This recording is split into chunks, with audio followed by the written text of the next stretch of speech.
What's going on, guys? It's Dustin with Family Tree Investing. Today I want to talk about the first offer that I've submitted on a mobile home park, tell you how it went, and also some lessons that I took away from doing this. Spoiler alert, it did not work out, but I think I took a few good things away from the experience, so let me tell you about it.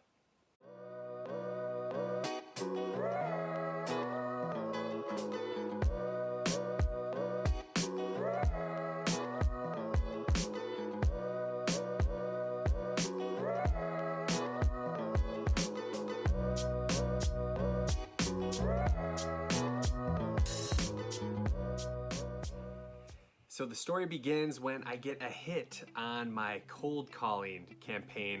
Usually every evening I sit down, go through the inventory of mobile home parks, start gathering owner information, and I find this woman that actually lives in my same city and owns a park about an hour away. So I'm like, hey, this is a great setup. I can maybe get a hold of this lady, maybe we can meet in person, I can take her out to lunch, something like that, and really start to build a relationship with her and see if she's interested in selling.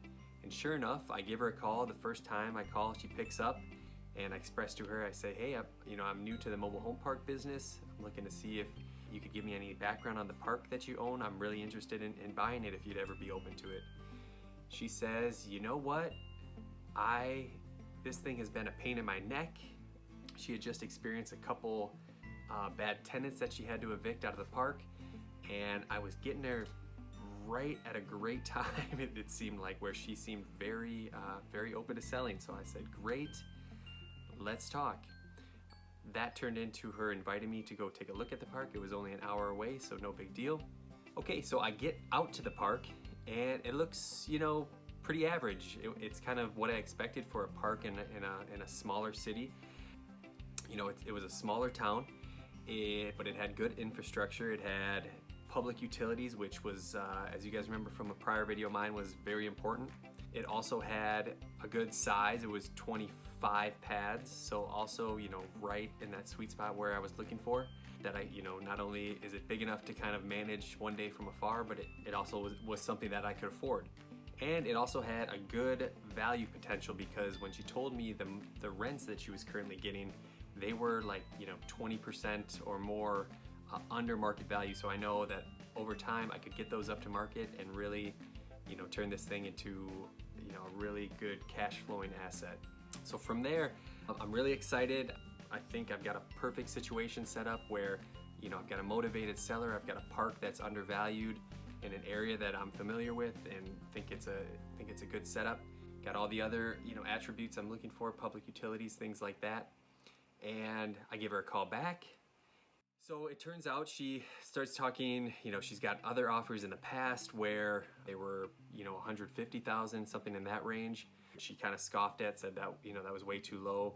She started telling me a story of how her mother, who formerly owned the park, I'll get to more of that in a second, thought the park was worth 300,000, and how she thought that was way more than it was worth. So I knew I had, a range to work with. So I jumped and started coming up, digging into the numbers a little bit, and I thought if I offer her something around 200, 205, 210, maybe she would counter a little above that, maybe meet somewhere in the middle. But needless to say, I wrote that offer, got that sent over to her, and then the waiting game started. So like I said, guys, I thought I had this deal wrapped up. I thought I had that motivated seller. I was gonna give her a price that she wanted, and this would be a done deal. But the first thing that happens is that I get a text message from her about maybe a week or two after I submitted that offer, which is a little odd because, you would think if that person was motivated to sell, they had a nice offer in front of them, they would jump at it. But that wasn't the case.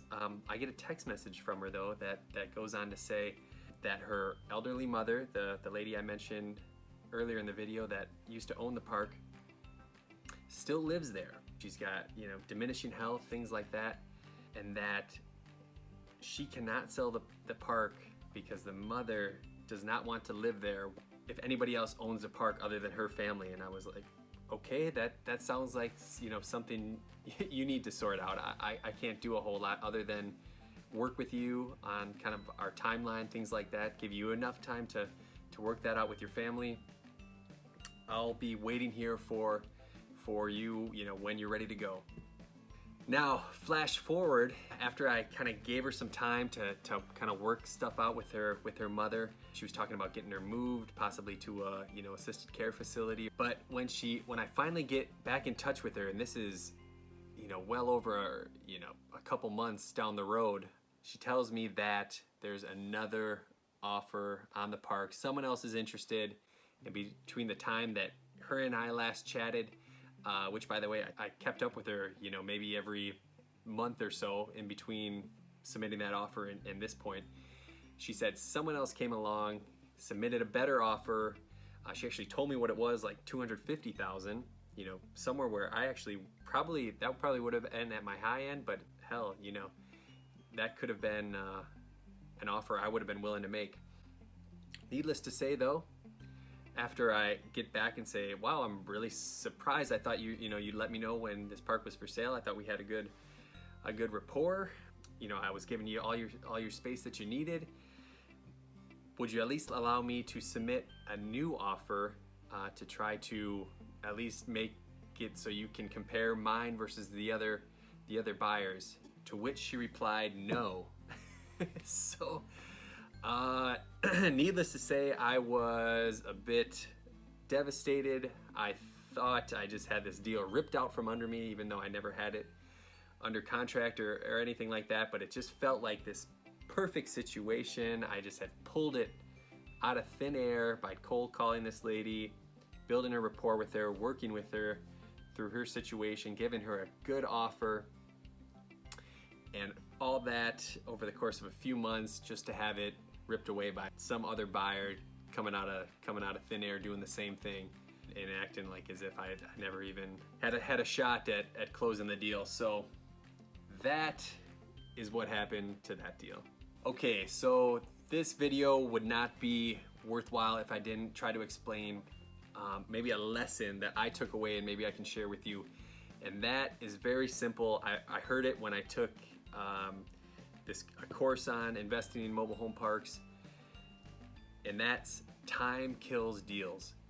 And really what that means is that the longer you wait, in this case, the longer I waited from submitting an offer to making sure that got signed by that seller, left all the time in the world for someone else to come and submit an offer, a better offer, maybe a better offer or better terms or all of the above, and get that deal instead of me. So really that is a big takeaway. You always want to be fast, right? And that's the way a lot of the experts out there will teach this to you. So, you know, get deals under contract first, then try to sort out a lot of those finer details. There'll always be a case, if you're smart about the way you write your purchase agreements, to find a reason, you know, not to move forward if you really find a significant reason to.